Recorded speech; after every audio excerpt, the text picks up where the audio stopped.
If you feel as though you've been injured by a defective product, there's a couple steps that you should undertake. First, you should speak to an experienced product liability lawyer.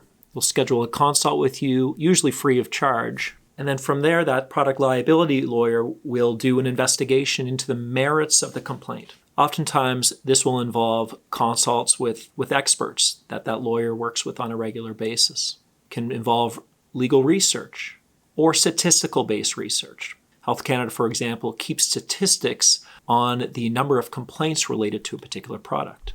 The more complaints, the more likely that product is going to be found to be defective. If that experienced product liability lawyer is of the opinion that there's merit to the allegation of a defective product, then likely a statement of claim will be filed in the court, because that lawyer only knows half of the information needed to prove the case. And through litigation, more information will come to light. The company responsible for the product will be required to disclose information, disclose documentation, what went into the design of the product, the distribution of the product, the manufacturing. Where did things go wrong? And that lawyer will have the ability to review that documentation and then sit down in a discovery examination and get under oath evidence of what that company knew or ought to have known and what they did or didn't do in the face of that knowledge. It's that information which will then be used by experts to opine on whether or not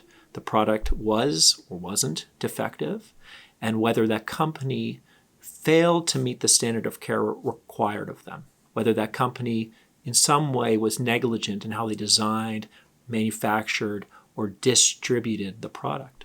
Through that legal process, if it's determined that the product was indeed a result of a negligent defect, then the individual harmed by the product will be entitled to compensation for those injuries.